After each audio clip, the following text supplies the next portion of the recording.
ಇಲ್ಲಿ ನಾನು ಡಯಟ್ ಮಾಡೋರಿಗೆ ಒಳ್ಳೆ ಬ್ರೇಕ್ಫಾಸ್ಟ್ ಇದು. ಓಟ್ಸ್ ತೊಗೊಂಡಿದ್ದೀನಿ, ಪ್ಲೈನ್ ಓಟ್ಸ್. ಇದನ್ನು ಸ್ವಲ್ಪ ಫ್ರೈ ಮಾಡ್ಕೊಳ್ತೀನಿ. ಫ್ರೈ ಮಾಡಿದ್ರೆ ಅರೋಮ ತುಂಬ ಚೆನ್ನಾಗಿರುತ್ತೆ.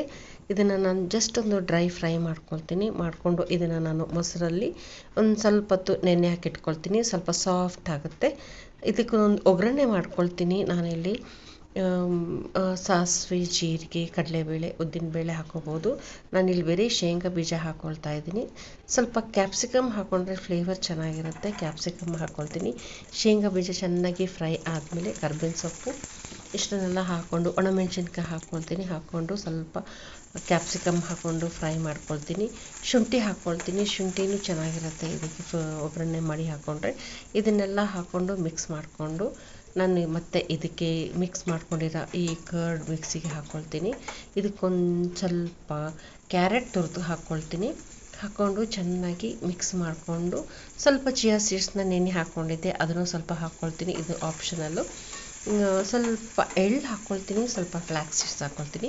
ಇದು ಲಾಸ್ಟ್ ನಾವು ಒಂದು ಹಾಫ್ ಆನ್ ಅವರ್ ಆದಮೇಲೆ ಇದನ್ನೆಲ್ಲ ಹಾಕಿ ಮಿಕ್ಸ್ ಮಾಡಿಕೊಂಡು ತೊಗೊಂಡ್ರೆ ಒಳ್ಳೆ ಬ್ರೇಕ್ಫಾಸ್ಟ್ ಇದು. ತುಂಬಾ ಟೇಸ್ಟ್ ಆಗಿರುತ್ತೆ. ಕರ್ಡ್ ಹಾಕಿರ್ತೀವಲ್ಲ, ಕರ್ಡಿಗೆ ಒಗ್ಗರಣೆ ಹಾಕಿದ್ರೆ ತುಂಬಾ ಟೇಸ್ಟ್ ಬರುತ್ತೆ. ಮತ್ತು ಈ ವೆಜಿಟೇಬಲಲ್ಲೂ ಹಾಕ್ಕೋಬೋದು, ಏನು ಬೇಕಾ ವೆಜಿಟೇಬಲ್ ಹಾಕ್ಕೋಬೋದು. ಜಸ್ಟ್ ಒಂಚೂರು ಶಾಲೋ ಫ್ರೈ ಮಾಡಿಕೊಂಡು ಇದನ್ನೆಲ್ಲ ಮಿಕ್ಸ್ ಮಾಡಿಕೊಂಡ್ರೆ ಒಳ್ಳೆ ಬ್ರೇಕ್ಫಾಸ್ಟ್ ಇದು. ತುಂಬಾ ಟೇಸ್ಟ್ ಆಗಿರುತ್ತೆ. ಮತ್ತು ಡಯಟ್ ಕಾನ್ಸೆಪ್ಟ್ನವ್ರಿಗೂ ತುಂಬಾ ಒಳ್ಳೆ ಬೆಸ್ಟ್ ಅಂತಲೇ ಹೇಳ್ಬೋದು. ಡೈಲಿ ಒಂದೊಂದು ಥರ ಈ ಮೊಸರನ್ನ ಒಗ್ಗರಣೆ ಮಾಡಿಕೊಂಡು ಮಿಲ್ಲೆಟ್ಸು ಈ ರೀತಿ ಓಟ್ಸು ಇಲ್ಲ ಅವಲಕ್ಕಿ ಯಾವ ಥರ ಆದರೂ ಈ ಥರ ನಾವು ಒಗ್ಗರಣೆ ಮಾಡಿ ಹಾಕ್ಕೊಂಡ್ರೆ ತುಂಬ ಟೇಸ್ಟ್ ಆಗುತ್ತೆ. ಲಾಸ್ಟಿಗೆ ಕೊತ್ತಂಬರಿ ಹಾಕಿ ನಾವಿಲ್ಲಿ ಸರ್ವ್ ಮಾಡಿಕೊಂಡ್ರೆ ಒಳ್ಳೆ ಬ್ರೇಕ್ಫಾಸ್ಟ್ ಇದು. ತುಂಬಾ ಟೇಸ್ಟಾಗಿ ಬರುತ್ತೆ. ಹೇಗಿದೆ ಅಂತ ಕಮೆಂಟ್ ಮಾಡಿ ಹೇಳಿ. Thanks for watching. ಇಲ್ಲಿ ಸ್ವಲ್ಪ ಫ್ಲ್ಯಾಕ್ಸ್ ಸೀಡ್ಸ್ ಹಾಕ್ಕೊಳ್ತೀನಿ.